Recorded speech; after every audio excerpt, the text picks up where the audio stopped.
Bueno, volvemos a tener una entrevista en profundidad este viernes, espacio que nos gusta darle una vuelta más larga, más pausada a los temas, y nos acompaña Alfredo Sepúlveda, académico de la Universidad Diego Portales. ¿Qué tal, Alfredo? Hola, Bienvenido José a Francisco, Llegó ¿qué la tal? Hora. Muchas gracias por la invitación. No, muchas gracias a ti por acompañarnos y bueno, no sé si llamarlo, ha estado en la polémica, porque no ha sido una polémica, ha sido un debate bastante interesante el que se, el que se produjo a raíz de tu carta en el Mercurio. De hecho, me llamó la atención porque tú lo pusiste en tu cuenta de Twitter también y dijiste, mira, Sí, arriesgo, casi que arriesgo una funa aquí, sí, sí. eh, pero en el fondo es tu planteamiento, a ver si lo interpreto bien, es aquí no había una reflexión a propósito del rol de la izquierda y de la centroizquierda, yo agregaría Ujú. también, respecto a lo que fue el 18 de octubre, es decir, cuál fue la relación con la violencia, cuál fue el rol que cumplió.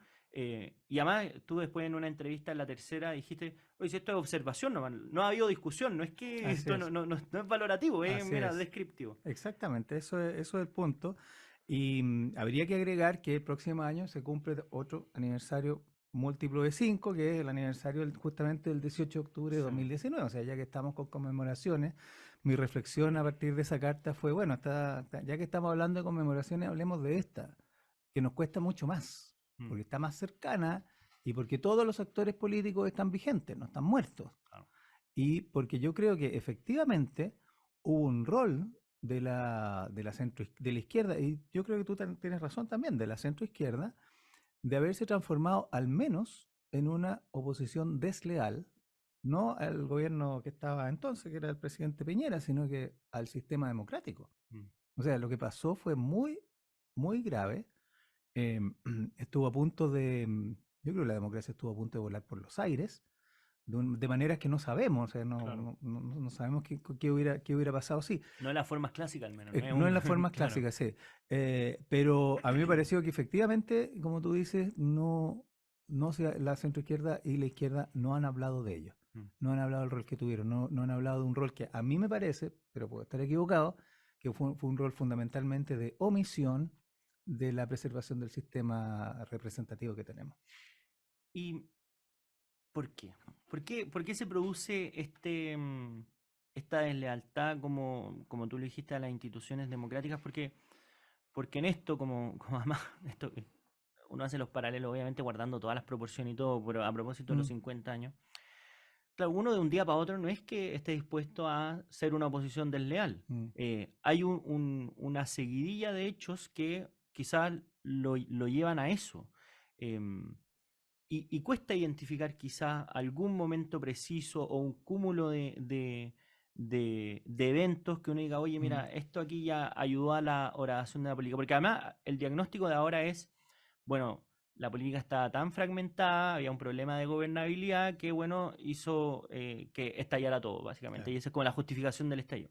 Pero bueno, y no parece suficiente como para... Claro, y de representatividad. Claro, Cuando yo digo desleal, no estoy haciendo un juicio moral, aunque parezca. El término oposición desleal está acuñado en la ciencia política. sí, lo comentaste en tu entrevista, Claro, sí. hay un profesor muy importante que se llama Juan Lins, que define una posición desleal bajo dos características fundamentales. La primera es una posición que realmente no valora la institucionalidad, o sea, está dispuesta a saltarse las instituciones, Mm, sí. ¿cómo se llama? Los rescates ¿cómo se llama? Los retiros de Los retiros de fondo, sí. fondo, o el parlamentarismo de facto, ahí tenéis un ejemplo, Que ese es y, previo, además. y es previo, y además está dispuesta a no condenar la violencia como método como una herramienta política, Mm. al menos a no condenarla. Y eso fue lo que pasó, o sea, a mí me parece que presenciamos una oposición desleal de texto, no moral, sino que de texto, o sea, está definida así. Mm. ¿Por qué se dio? Bueno, como tú dices, hay muchos factores. Había una fragmentación política muy grande, digamos, una gran crisis de representatividad en el sistema político, lo llamamos sistema político representativo. Todas las encuestas desde hace 10 años vienen indicando que los partidos políticos y el Congreso tienen, no sé, 5% de aprobación, Sí. 3%, o sea, ningún sistema, digamos, puede vivir con eso y no cabe más que reconocer que es una situación grave y que el sistema político hay que arreglarlo de alguna manera. Mm. Dicho esto, los agentes políticos siguen siendo agentes políticos, es decir, no hay nada más fuera de ellos. Y, y están llamados, aunque tengan este problema de representatividad, aunque tengan estos problemas de fragmentaciones, a comportarse de una manera que no los sitúe en la deslealtad opositora de texto. Es decir, estaban llamados al menos a ejercer o a intentar ejercer un liderazgo en ese momento, que no ejercieron. Oye, yo estuve el 25 de octubre, estuve muchas veces mirando, y el grito era un grito destitutivo. Sí.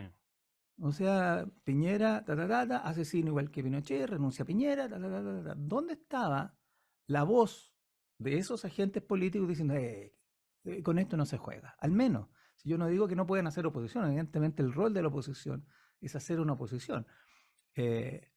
Pero ese rol no puede llevarte al extremo de empezar a al menos omitirse o restarse cuando hay presiones destitutivas sobre un sistema democrático que está vigente y que es legítimo.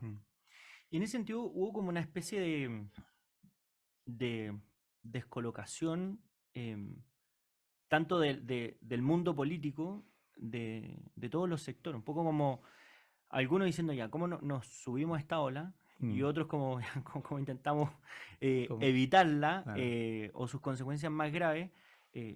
Y la verdad es que hubo un problema como de gobernabilidad de liderazgo al final que mutaban muy rápido además, porque yo me acuerdo a propósito de la negociación, esto fue ya una vez pasada la pandemia incluso, o durante la pandemia, de este acuerdo que hubo para entregar ayudas sociales, por ejemplo el IFE, a cambio de que no se aprobara el tercer retiro. Se aprobó esta medida, un paquete, me acuerdo, de 12.000 millones de dólares, y se aprobaron el tercer retiro. Entonces era una cuestión que ya era... Bueno, eso es oposición desleal de texto, digamos. Claro. O sea, no había con bastante frivolidad, según mi punto de vista. O sea, no había un compromiso con lo que estaba pasando, con la estabilidad del sistema democrático, ni más ni menos, digamos. O sea, las acciones emprendidas en esa época yo creo que sobrepasaban con mucho las acciones que puede legítimamente ser una oposición en un sistema presidencialista como el nuestro, ¿no? Sí, y es bien interesante, o sea, yo ahí en la carta, o no me acuerdo si en la entrevista o en la carta, hago la metáfora de subirse a la micro, o sea, todo el mundo empezó a sacar la calculadora a ver cómo vamos en esto, pero efectivamente se estaba jugando con fuego. Y a mí me parece, no, o sea, es una crítica a la izquierda que a mí me parece que hay que hacer, digamos, que hay que hacer crítica, digamos, tenemos que cultivar el pensamiento crítico, ¿no? Porque la izquierda es un elemento relevante en nuestro sistema político, es decir, si tenemos un problema ahí, tenemos un problema en el sistema político completo, y eso es grave, digamos, o sea, los actores políticos deben comportarse ni siquiera de manera moral, digamos, de una manera en que el sistema político sobreviva, ¿no? Que brinde al menos una base de estabilidad para poder llevar adelante las políticas públicas y las legítimas diferencias de opiniones y de ideas que se expresan soberanamente. Y a tu juicio, este problema de la falta de gobernabilidad, o básicamente la especie de anomia, como llaman algunos, que se expresaba también en las manifestaciones, ¿por qué derivó tanto en una discusión constitucional como, como en este comportamiento en particular de la izquierda? ¿Por qué se vio como, qué tan valió, más allá, porque claro, o sea, puede ser una explicación real que sea más el provecho político de hacerle daño al gobierno de turno? Pero claro, parece pequeño al lado de lo que se estaba jugando. Yo creo que además de eso, que yo creo que es real, hubo una especie de... digamos, la izquierda es parte también del problema de representatividad del sistema político, y eso es una cuestión, en términos de la izquierda, yo creo que es mucho más grave mirando la historia de Chile larga, digamos. O sea, la izquierda se clama, y con cierta razón, ser la representante del pueblo. Es decir, yo te diría que hasta el 2000, hasta el 2010, digamos, hasta los 30 años, uno podría argumentar que la izquierda estaba construyendo mayorías políticas, o que le interesaban las mayorías políticas, o que tenía un sentido de la mayoría política para poder llevar adelante sus políticas públicas.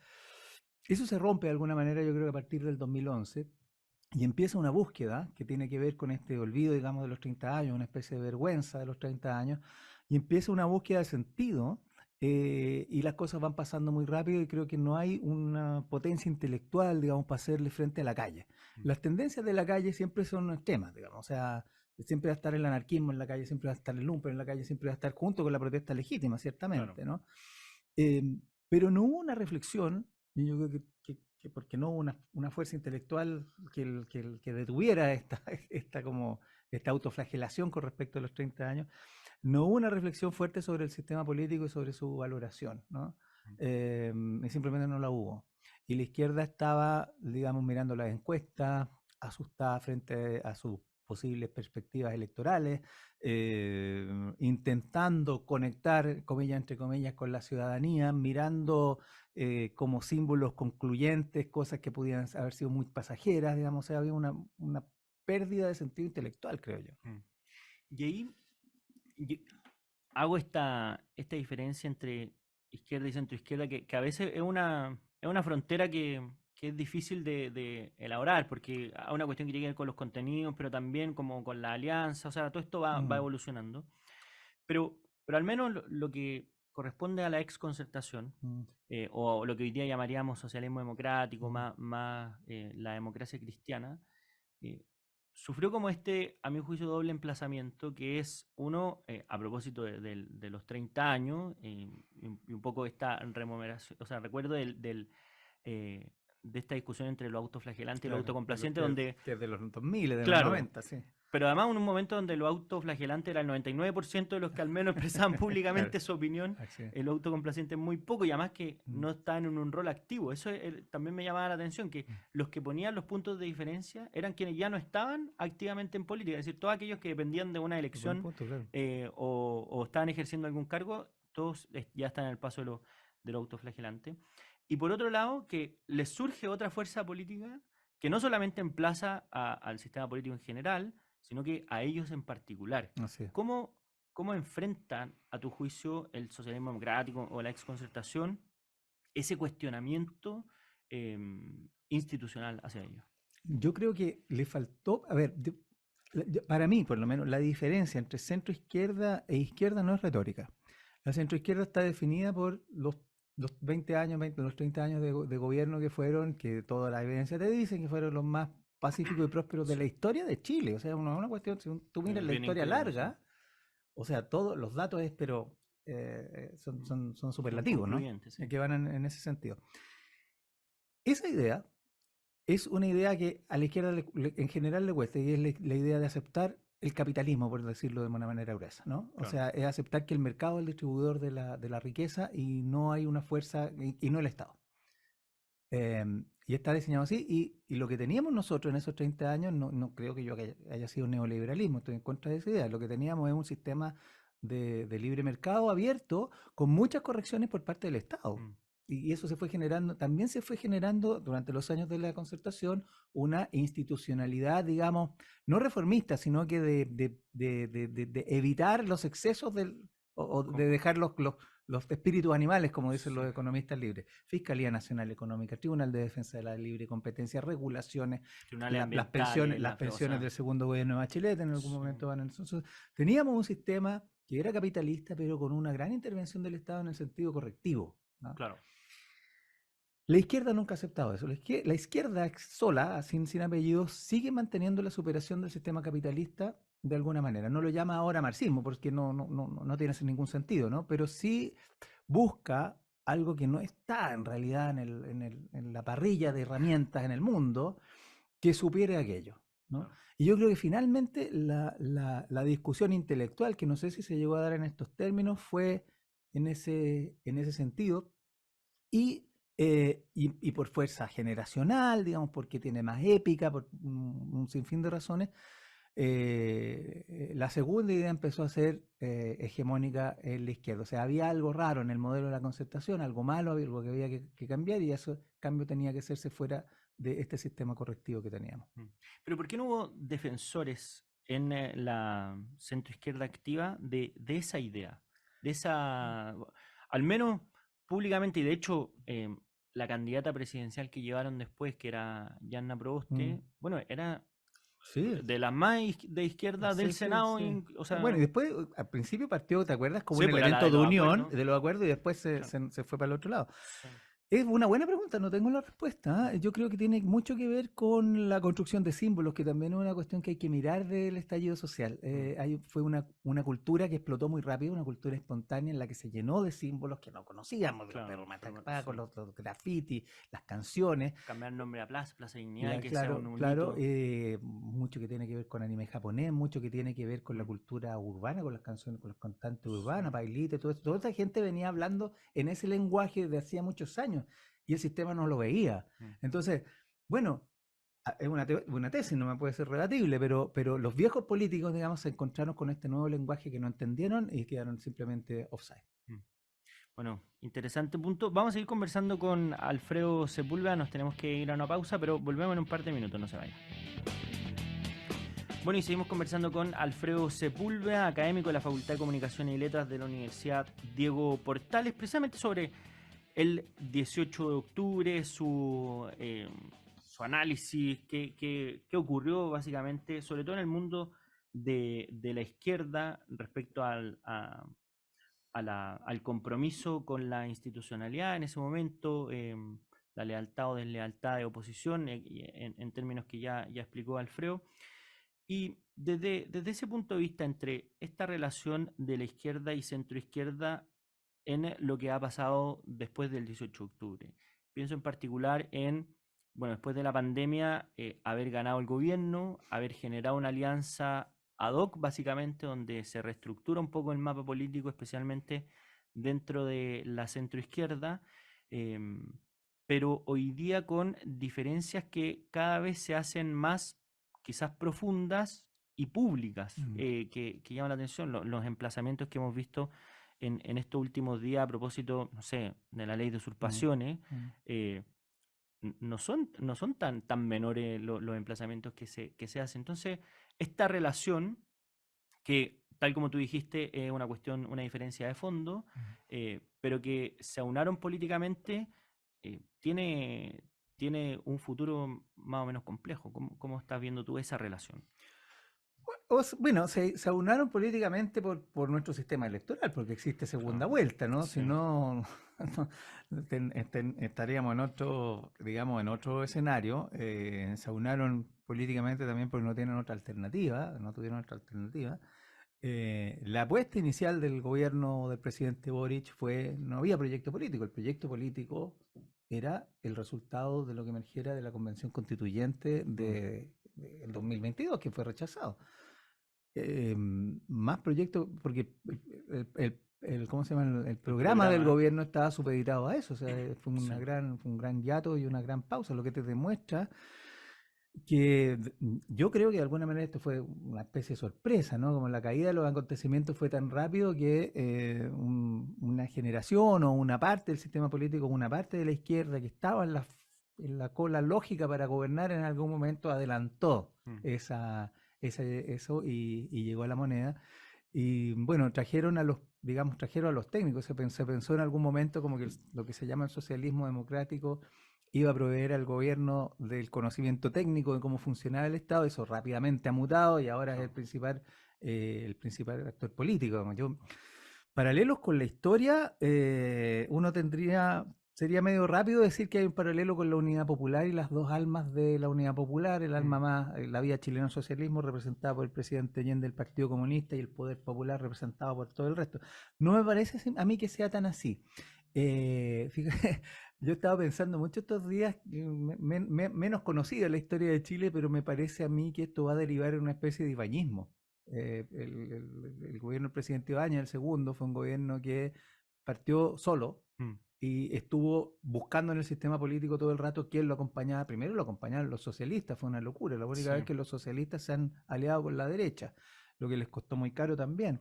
Después llamó a los radicales, después fue como un gobierno medio de administración que no terminó bien, digamos, o sea, no terminó súper mal, pero no pudo hacer mucho. Mm, Eh, si podemos trazar paralelos con la historia, que es como el juego que me gusta hacer a mí, yo lo veo parecido a eso, como así como, digamos, como vamos, digamos, mm, porque la figura, el sistema en Chile es presidencial, Y el presidente de la República, por más solo que esté, siempre va a tener mucha fuerza, ¿no? O sea, él, el presidente, es quien convoca, el presidente es quien ejerce las políticas, quien pone la narrativa, básicamente. Mm. Eso yo creo que todavía está ocurriendo. O sea, el presidente Boric, por más solo que esté o por más que no tenga sus amigos hoy día, sigue intentando imponer la narrativa, que es lo que hacen todos los presidentes de la República en Chile. O sea, desde ese punto de vista veo más bien continuidad.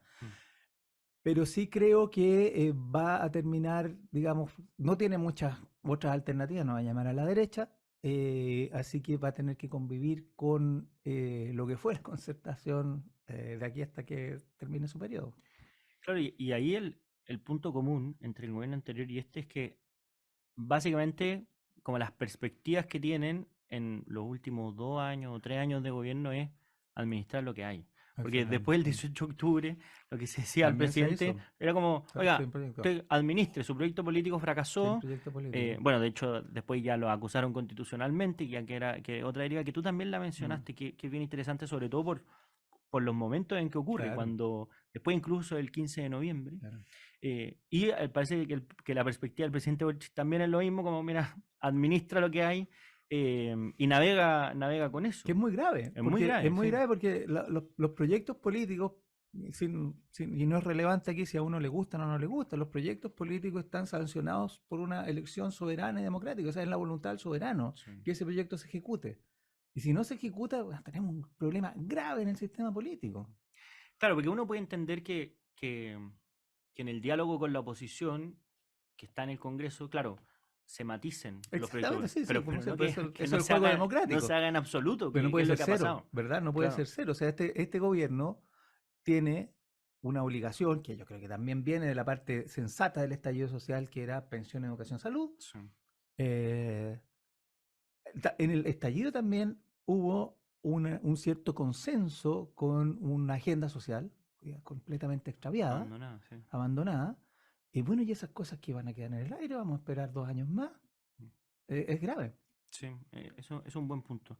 Y Alfredo, pasando, ya que a nosotros nos gustan los temas peleagudos, pasando al tema de los 50 años, porque tú en esa entrevista, en la tercera, hablas de este tema también, a propósito de esta noción de unidad, como si es posible lograr unidad en torno al 11 de septiembre, algunos dicen acuerdos mínimos, etcétera, pero tú dices que eso no es posible y además quizás tampoco es deseable buscarlo a propósito de este hito, quizás en otras cosas. ¿Cómo estás viendo el clima que hay ahora? El presidente hace poco dijo que está eléctrico el clima, pero claro, se ve un poco complejo el tema. Frívolo e innecesario el clima. Es Mira. decir, se pudo haber evitado. Sigo sosteniendo la idea que tú acabas de mencionar, digamos, a mí no me parece, digamos, una conmemoración dirigida por el Estado de Chile que vaya en cierto sentido, me parece súper compleja. Ha habido mucha discusión, o sea, han pasado 50 años. De los 50 años llevamos por lo menos 40 preguntándonos qué pasó. O sea, hay una rica tradición intelectual reflexiva sobre el quiebre de la democracia, la unidad popular, el golpe de Estado, las violaciones a los derechos humanos. A mí me da la impresión de que simplemente se borró todo eso de un plumazo y se dijo, bueno, ahora tenemos que reflexionar, ahora que se están cumpliendo 50 años, pero por favor, hemos reflexionado poco, a los 20, a los 30 reflexionamos muchísimo, a los 40 reflexionamos muchísimo y también es válido reflexionar ahora. Yo creo que lo bueno que está pasando ahora es que estamos reflexionando sobre la unidad popular, que es una cosa que no se había visto en términos tan públicos antes. Claro, que era como una especie de tabú, ¿no? Claro, de tabú, sí, exactamente, sí, como inmediatamente los que buscaban averiguar sobre o investigar sobre la unidad popular, o al menos decirlo públicamente, eran tachados inmediatamente de negacionistas con los derechos humanos. Es decir, tú cuestionas... Era muy difícil, de hecho yo me demoré en escribir ese libro mucho tiempo justamente por eso, y de alguna manera, como estaba el clima político en los 30 o los 20 años, lo entiendo, digamos, pero a los 50 me parece que es el momento de mirar a la unidad popular como un hecho histórico, con su evidencia, en su tiempo y circunstancia, y eso nos va a llevar a mirar los hechos, y los hechos son los hechos, fue lo que pasó, o sea, no caben, ¿cachai? No sé si son opinables, ciertamente, pero presentarlos en su cronología, digamos, es válido. ¿Y ahí cuál debería ser, a tu juicio, el rol del Estado en esta materia o en esta conmemoración, especialmente como hito político, si se quiere, porque obviamente, eh, y de hecho varias personas que han opinado que el Plan Nacional de Búsqueda, bueno, va en la línea correcta porque es una cuestión concreta, una Obvio. cuestión grave, pero el resto como la interpretación política que se haga desde el Estado, como exigiendo y emplazando en unidad, pero en los términos que esta administración quiere, bueno, obviamente es complejo. Claro.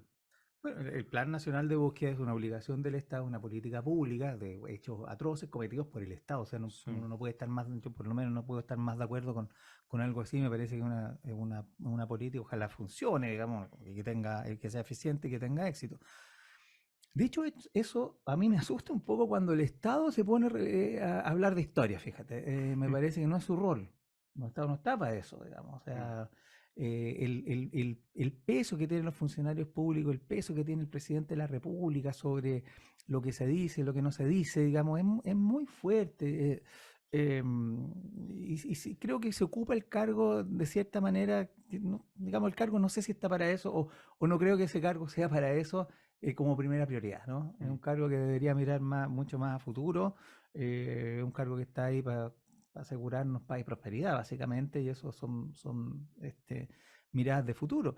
A mí me parece que la conmemoración es un tema, primero que nada, de libertad de expresión, y segundo, que nada corresponde a la sociedad civil, digamos, y como decía Leonel Sánchez, digamos, que gane el más mejor, ¿no? Que mm, gane la mejor idea, digamos. Yo tengo mi idea al respecto, otras personas pueden tener su idea al respecto, y lo sano aquí es debatirlas, ponerlas en la mesa, darles vuelta, pero no sé si haya que llegar a una conclusión general, a una verdad oficial.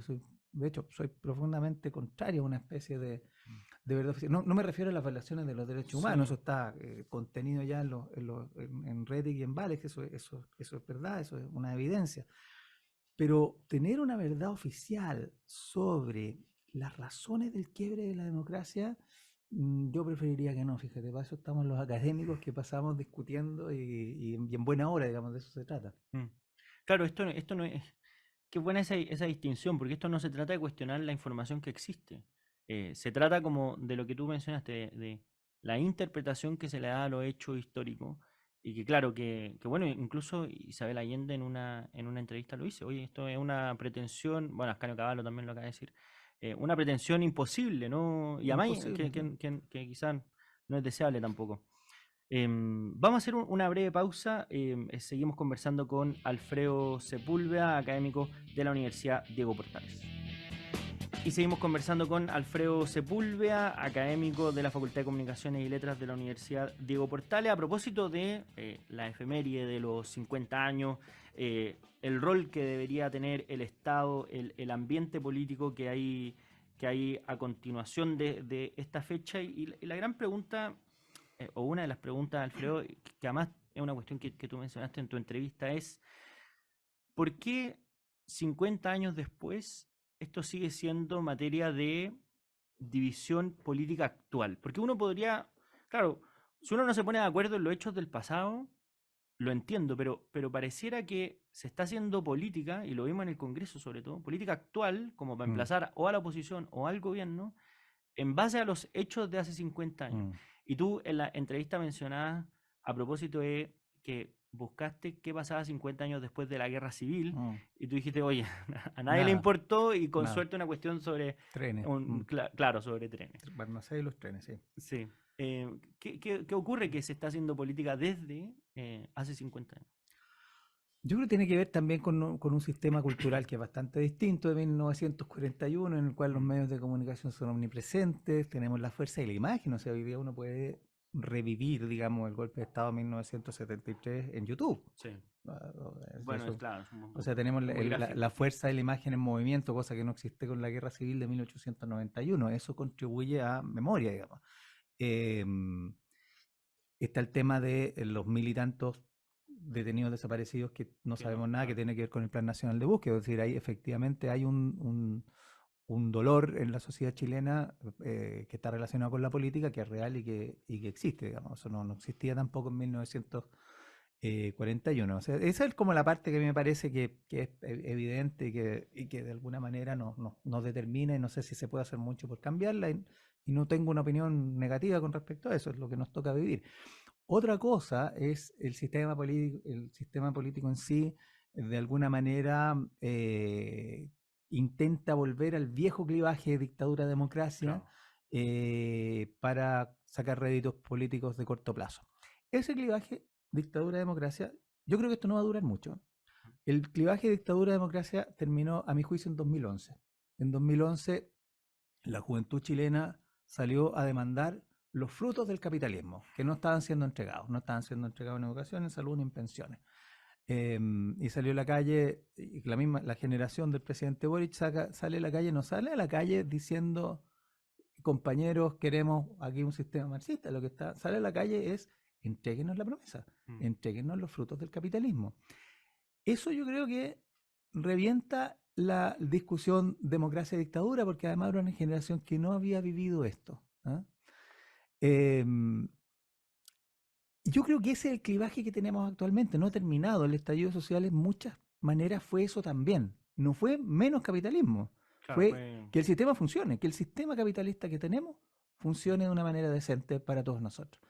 No fue una demanda de cambio de sistema 2019. Claro, y además muchas de las demandas tenían que ver precisamente con cómo el Estado estaba asumiendo las propias funciones. Pienso en el mismo tema de salud, en el mismo tema de educación, donde claro, a veces no es una cuestión ni de recursos, ni a veces de este diagnóstico que se dice, oye, el Estado subsidiario ha dejado el Estado raquítico, sino que una cuestión de, bueno, cómo estamos administrando lo que se... Claro, y no son temas épicos, ¿no? Son temas casi de administración, Mira, sí.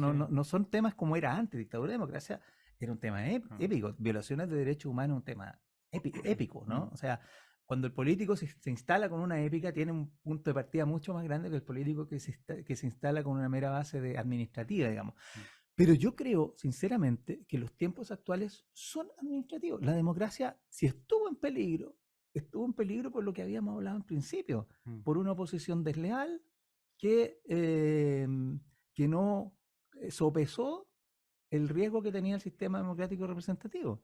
Afortunadamente salimos de eso sin violencia, salimos de eso a través de la política, claro, ¿no? Y estamos en eso todavía, digamos, o sea, todo en cierto sentido es más fome, pero a mi juicio mejor claro, que 1973 cuando salimos con la fuerza de las armas, con mm, destrucción, con muerte, con tortura. Pero a mí me parece que no va a flotar demasiado esto más allá del 11 de septiembre porque está muy desalineado de las realidades cotidianas de la gente. mm. Bueno, y además se, se agrega esto que evidentemente hay un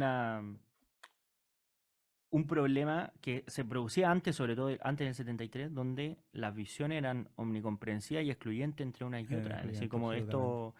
estas diferencias ideológicas y épicas, revolucionarias algunas también, Mm. eran completamente excluyentes. Es decir, Excluyente y fue en muchos modos el motivo del fracaso de la Unidad Popular, digamos. O sea, si no hubieran sido excluyentes, hacían alianza con la con la democracia democracia cristiana, cristiana, claro. tenían los 2 tercios, o sea, había 2 tercios de la Sí, representación política soberana que estaban a favor de cambios más o menos socialistas. Los demócratas cristianos de entonces se definían entonces como socialistas, sí. pero la Patricio fuerza, Aylwin tiene una frase a propósito de claro, eso, sí. la fuerza de la ideología era tan grande que eran mutuamente excluyentes, y Mm, sobre todo en la izquierda, eso fue muy claro, porque para la izquierda de los años 70 la democracia cristiana era un anatema, o sea, claro. era reformismo, era una falsa revolución. Mm. Oye, hablamos primero del 18 de octubre y sus consecuencias, hablamos de los 50 años y quiero ahora, en esta última parte, hacer una especie de combinación de los temas, Ok. porque Ascanio Cavallo dijo que uno de los grandes pecados de la izquierda actual, eh, o más bien esta nueva generación de izquierda, especialmente los que están en el gobierno, pienso en el presidente y en su generación, Mm. dice, desconocían lo que fue el gobierno de la Unidad Popular. Aquí hay una cuestión de no sé si llamarlo caricatura porque suena un poco despectivo, pero un poco de donde se ve más bien el paquete desde el lado que uno toma, así como una especie de beneficio inventario, con todas las cosas buenas, pero bueno, no de una visión crítica, sino que reivindicando incluso cosas que la izquierda ya se había puesto de acuerdo en que, oye, mira, por ahí no va el Claro, camino. claro. ¿Por qué? Primero, comparte esa apreciación Sí, y segundo, absolutamente. ¿por qué crees que ocurre? La comparto absolutamente. Digamos, el discurso inaugural del presidente Boric tiene dos conceptos súper súper grandes. O sea, la repetición de las palabras de Allende, en el último discurso, o sea, abriremos las grandes alamedas, etcétera, etcétera, y esto en 2000, ¿cuánto fue? El 21, ¿no? Sí.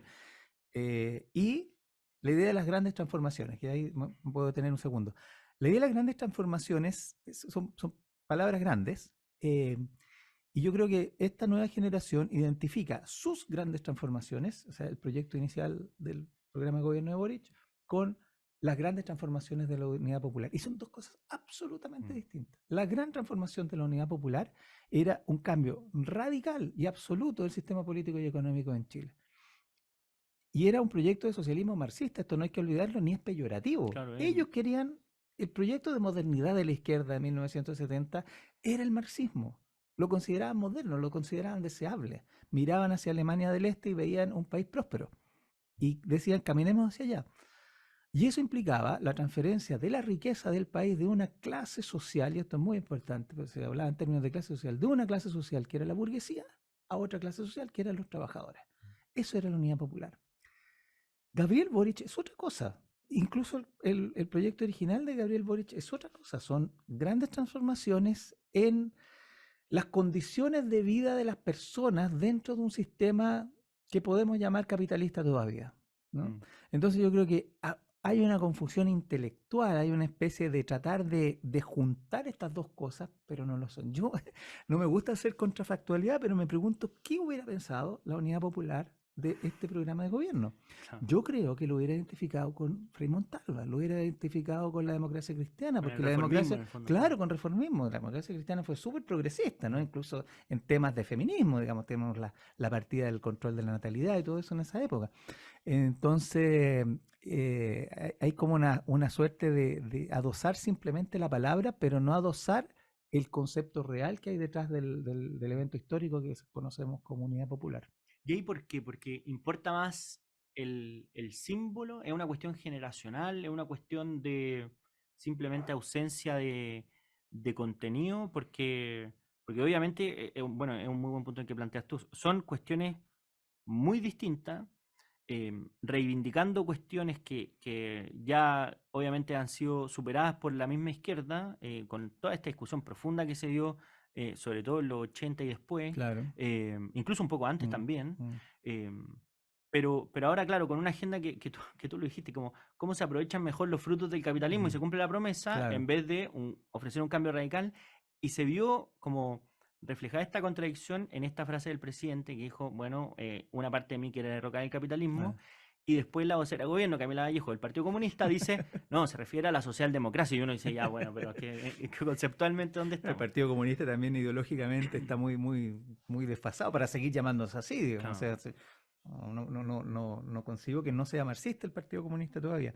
Bueno, no sé, es interesante, ¿ah? ¿Por qué se produce esto? Yo creo que hay una ansiedad de épica, esa ansiedad de épica que es muy propia de esa generación y en buena hora, digamos, a decir, que no es épico cuando es joven, algo, como algo raro pasa, pero el mito de Allende también creo que influye mucho, el Allende mítico, el libro de Daniel Mansuy es muy bueno al respecto, ¿no? Al estructurar de forma muy concreta cómo funciona y cómo se ha ido creando este estatus mítico de Allende.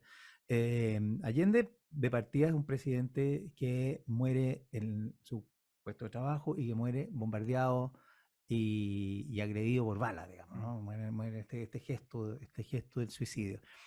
No hay nada más épico en nuestra historia. No hay nada. Balmaceda podría ser, maybe, pero yo creo que en un segundo lugar, porque se va a la embajada argentina, qué sé yo. Y es un referente de la izquierda, Allende, que distintas izquierdas cargan de sentido en la medida que van necesitándolo. Mansueto es un muy buen, yo no me acordaba, digamos, pero el Allende de los primeros años 90 y que hace el socialismo con Allende lo esconde. Lo esconde. O sea, Ricardo Lagos iba a ser el primer presidente socialista después de Allende, ¿te acuerdas? Sí, sí, Y después Ricardo Lagos dice, yo no soy Allende. Digamos, como lo esconde. Y lo esconden fruto de la reflexión que había hecho, no es una cuestión personal, lo hacen fruto de la reflexión política que había hecho este socialismo que dice, bueno, ¿cuál va a ser nuestra relación con la democracia y con el sistema representativo? No puede ser la misma que tuvimos en la Unidad Popular, eso ya sabemos cómo terminó. Tenemos que trabajar en la construcción de mayorías, etcétera, etcétera. Una generación después, yo creo que se reivindica el carácter épico y de alguna manera ver si esa épica chorrea de alguna manera o sí, o se continúa narrativamente. Hay mucho de retórica, hay mucho de contenido narrativo en esta nueva generación. Es muy importante para ellos. Mira, importante análisis. Alfredo Sepúlveda, muchísimas gracias por habernos acompañado en esta edición de Llegó la Hora. Muchas gracias a ti por la invitación, muy buena conversación. Muchísimas gracias y nosotros nos vamos. Muchísimas gracias por su sintonía. Tenga un muy buen fin de semana y nos encontramos el próximo lunes. Que esté muy bien. Chau.